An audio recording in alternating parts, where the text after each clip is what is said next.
In the councils of government, we must guard against the acquisition of unwarranted influence, whether sought or unsought, by the military-industrial complex. The potential for the disastrous rise of misplaced power exists and will persist. We must never let the weight of this combination endanger our liberties or democratic processes. Welcome back to The World Over. That was the 34th U.S. President Dwight Eisenhower from his farewell address in 1961. As we move from Obama to the Trump presidency, are there similarities between these two transitions of power? My next guest is the chief political anchor at Fox News and the host of Special Report. He's written a terrific new book. It's called 3 Days in January, Dwight Eisenhower's Final Mission, dealing with the last days of Ike's presidency. Please welcome back to the program, Bret Baier. Great to see you, my friend. Thanks for having me. I want to start with the Trump inaugural before we talk about this book, because I do see a lot of shadows and similarities here that we should point out, and lessons maybe to be derived. Yeah. Let's start with the Trump inaugural. It got mixed reviews because of particularly this section. Too many of our citizens, a different reality exists. Mothers and children trapped in poverty in our inner cities. Rusted out factories scattered like tombstones across the landscape of our nation. An education system flush with cash, but which leaves our young and beautiful students deprived of all knowledge. And the crime, and the gangs, and the drugs that have stolen too many lives and robbed our country of so much unrealized potential. This American carnage stops right here and stops right now. Some said this was Jacksonian. Others say it was just blunt Trump talk. Your take?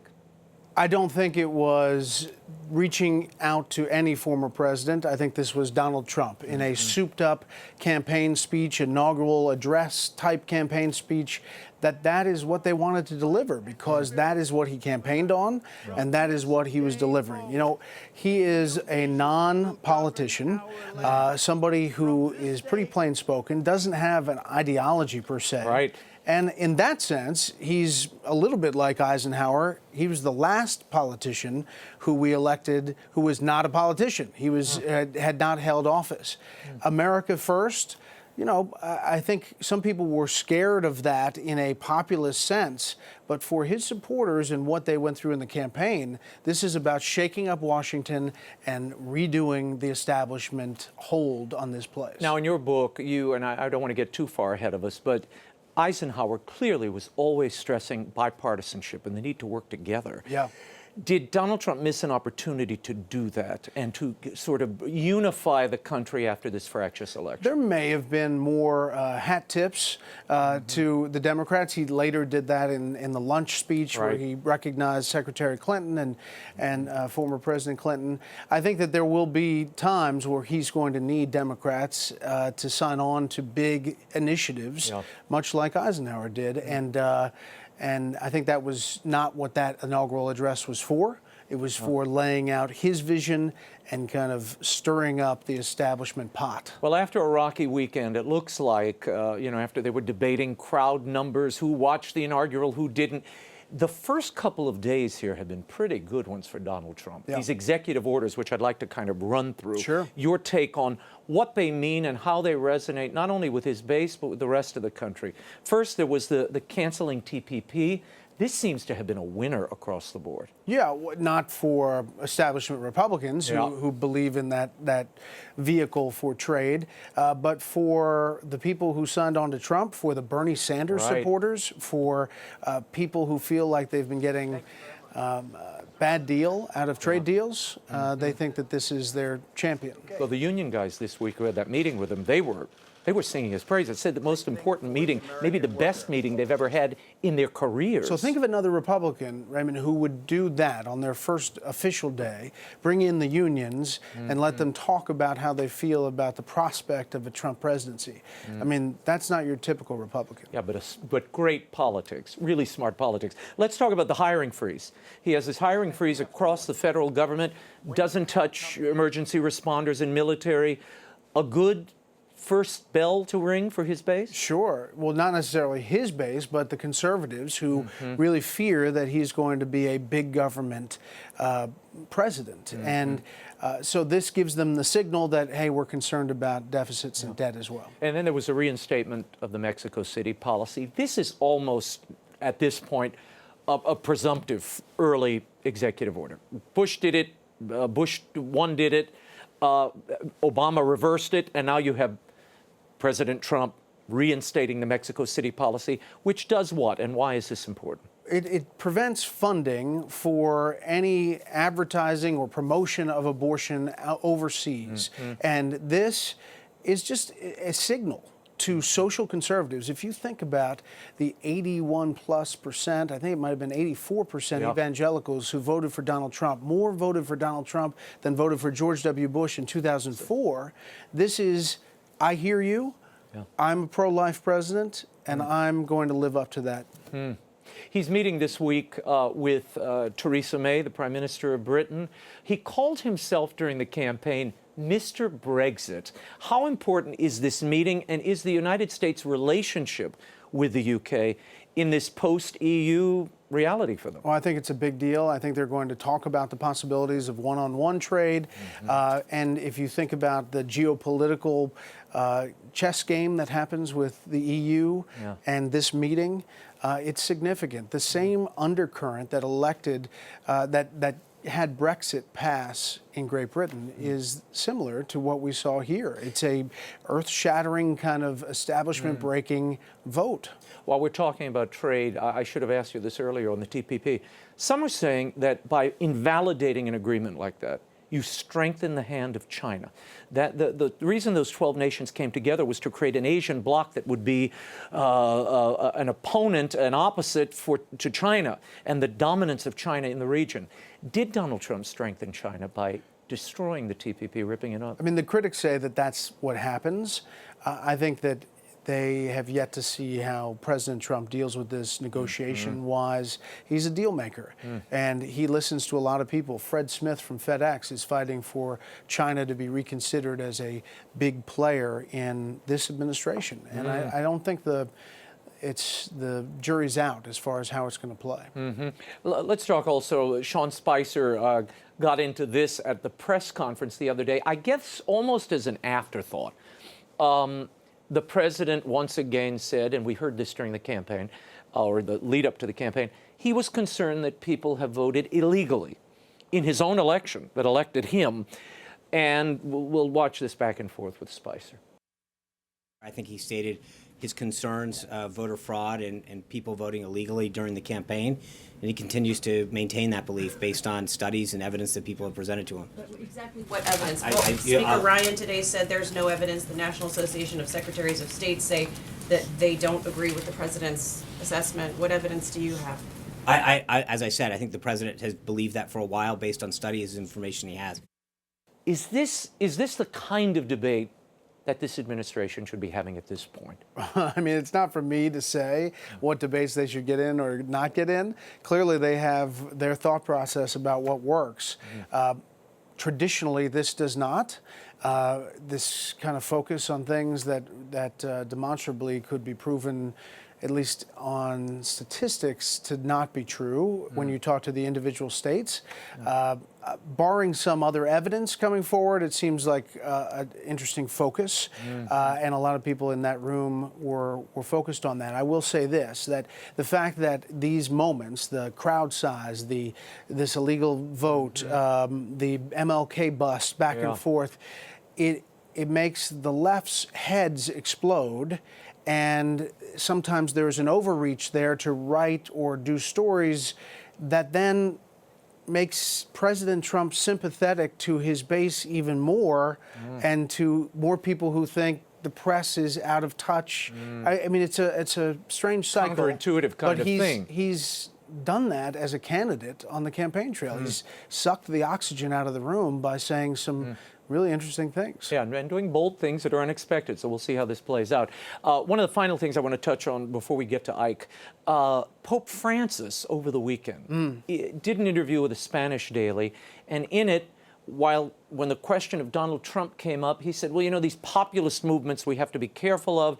They can lead to a Hitler-like leader. Now, he wasn't saying Donald Trump is Hitler, but it has been interpreted and played that way. Your thoughts on the Pope wading in to this kind of thought and idea? Yeah, I think it's dangerous for a former altar boy to begin judging the Holy Father on make that true. Yeah, so on what he says.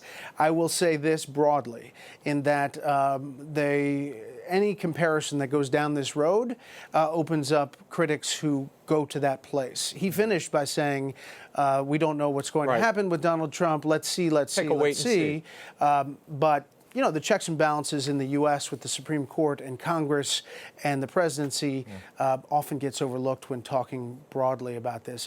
It was eye-opening. It was kind of eyebrow-raising. Yeah. But again, as the former altar boy, I defer to... the papal pundit. Yes. He's sort of expanding the role. The keys of Peter apparently open many doors, more than we expected. Let's talk about your book, 3 Days in January.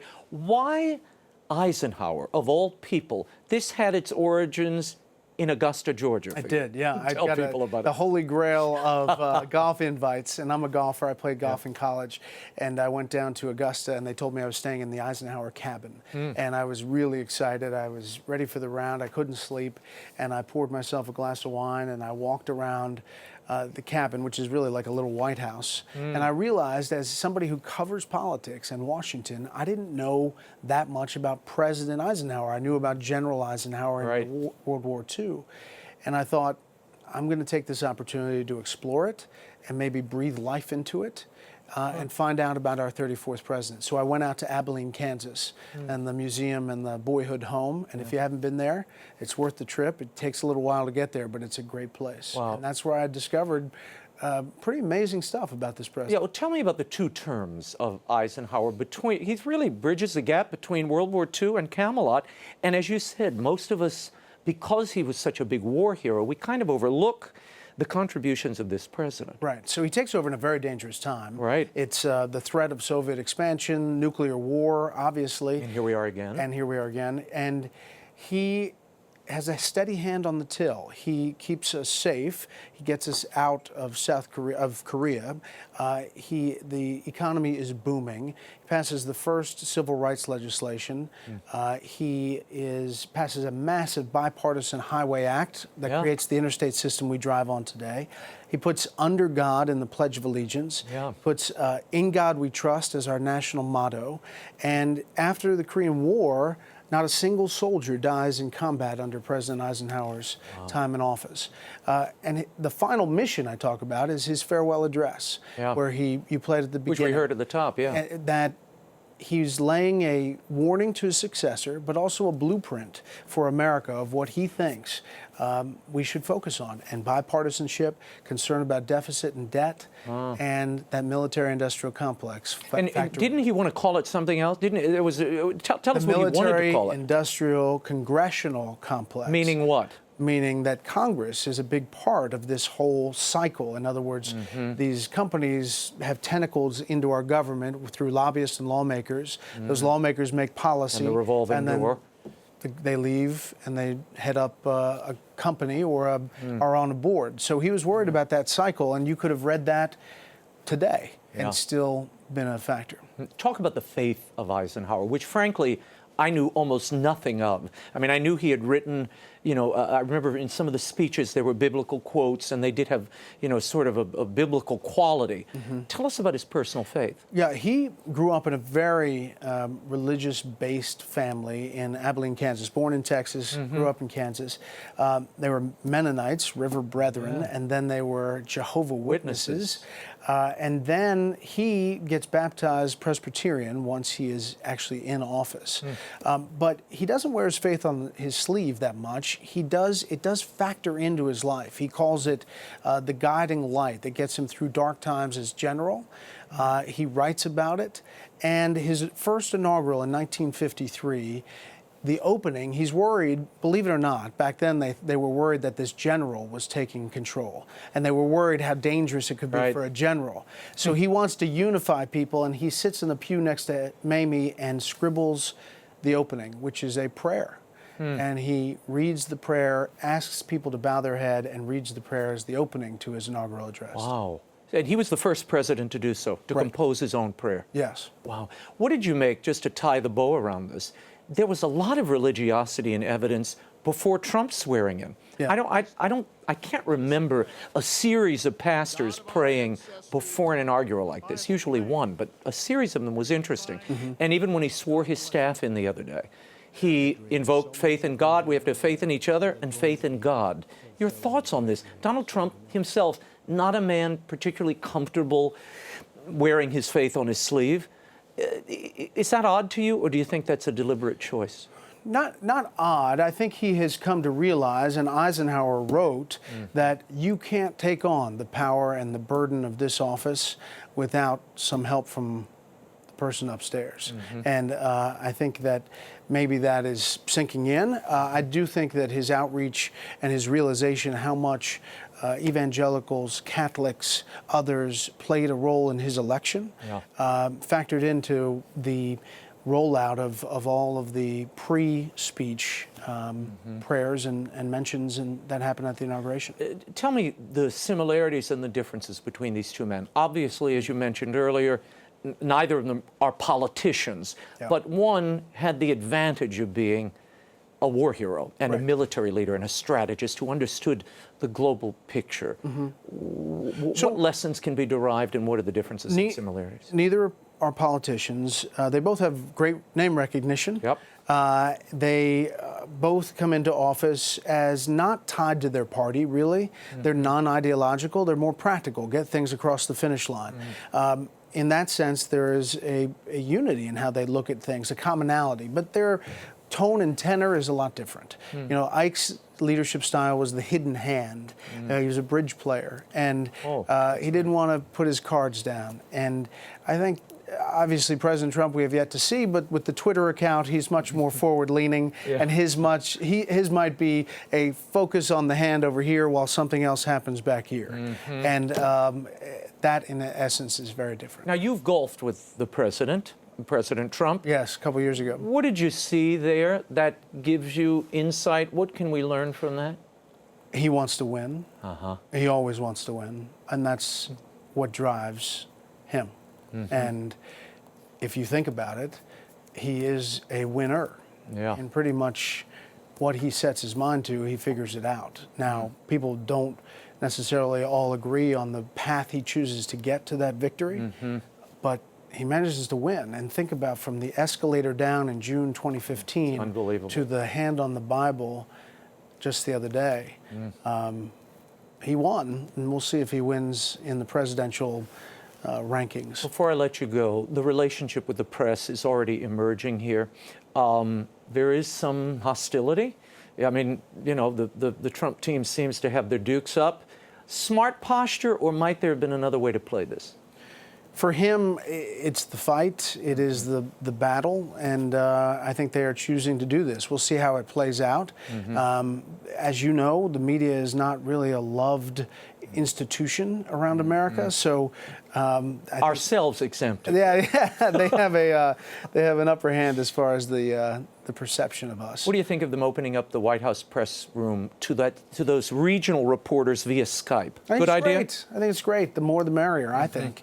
And the better access to people around the country. You know, Eisenhower was a huge fan of opening up and being transparent. He is the first president who puts on the record presidential news conferences. Before that, you couldn't quote the president directly. You had to paraphrase. And he is the first one who has a live news conference, the first time reporters question the president of the United States live to the American people. I learned so much from this book. I truly felt ignorant after I finished it, because there is so much that he contributed to the national scene that we still consider part of our lives today.